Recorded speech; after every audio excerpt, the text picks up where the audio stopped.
আম্মু এত টমেটো নিয়েছেন কি বানাইবেন? টমেটোটা তো আজকে 3 দিন হয়েছে আইনা থুইছিস।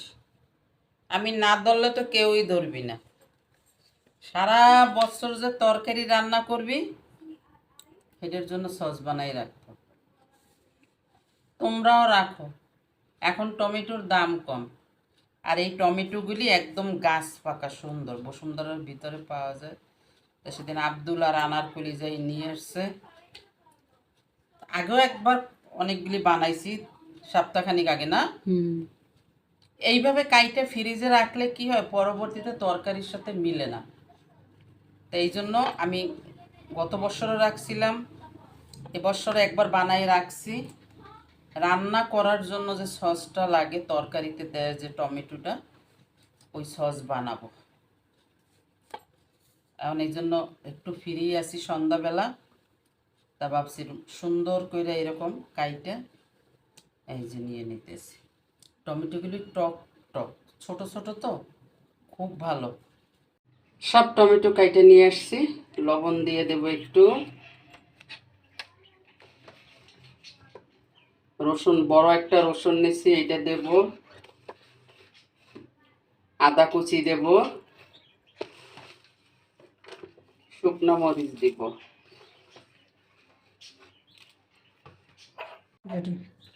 কয়েকটা লং দিয়ে দিব। কোনো পানি দিব না। এইভাবে এখন ঢাইকা চুলার উপর বসাই দেব। চুলা জ্বালাই দিলাম, মাঝারি আছে দেব, ঢাইকা দিলাম, থাকুক। কি সুন্দর দেখো কত পানি বের হয়েছে, একটু পানিও দেইনি, কত পানি বের হয়ে আছে। টমেটোর ভিতরে যত সব মশলা দিছেন, এত সুন্দর সুন্দর ঘ্রাণ ঘ্রাণ। আসতেছে। এই দেখো একেবারে হয়ে গেছে। কিন্তু বাজার থেকে যে টমেটোটা কেনা হয় ওইটা কিন্তু এত পানিও বেরোয় না, না। বরং পানি দেওয়াও লাগে।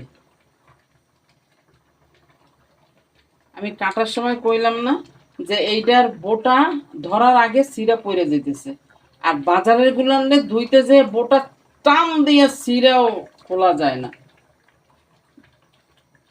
আরো নরম হোক, আরো গলুক।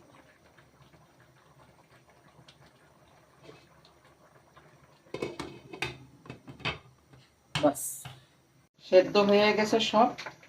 এখন চুলা অফ করব, ঠান্ডা করে নিব। ঠান্ডা হয়ে গেছে, এখন ওরে ব্লেন্ডার করব। এই যে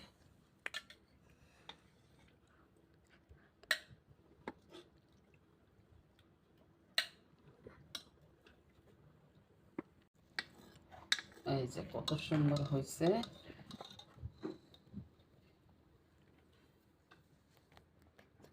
এত সুন্দর ঘ্রাণ, পরে আর আমি ছাঁকবো না, কিছু না।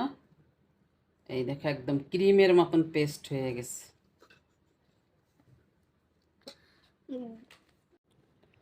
বাটিতে ঢাইলা নেব।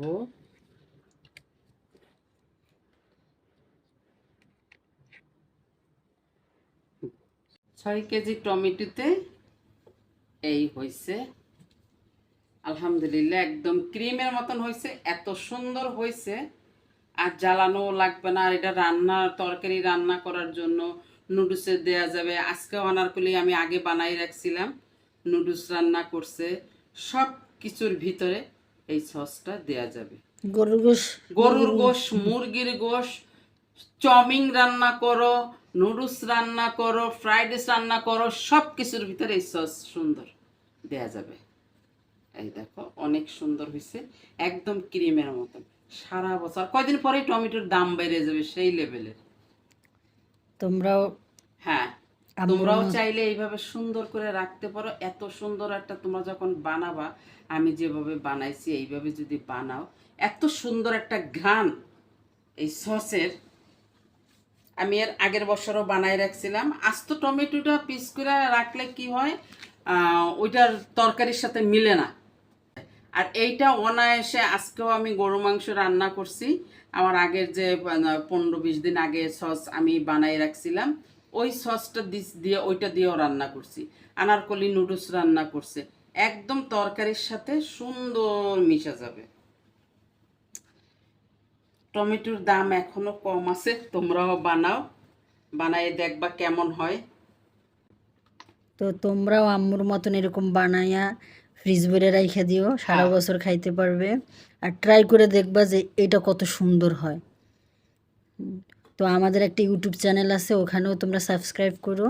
ভিডিও ইউটিউব চ্যানেল ননি ফ্যামিলি ব্লগ, ওটাও ননি ফ্যামিলি ব্লগ নাম। আর পেজ তো আমাদের আছেই। তো সবাই, কালারটা কি সুন্দর আছে দেখছো? হ্যাঁ অনেক সুন্দর কালার আসছে। টস টসা একদম। তো তোমরা কারণ সবাই, এটা হইছে একদম গাছ পাকার দেশি টমেটোটা, বুঝছো? এটা টক মিষ্টি। অনেক বেশি গরম পড়ছে। তোমরা ভালো থাকো, সুস্থ থাকো। এই গরমের ভিতর বাচ্চা কাচ্চা নিয়ে তোমরা সবাই সেফ থাইকো, ভালো থাইকো, বেশি বেশি পানি খেও, শরবত খাইও। আল্লাহ হাফেজ।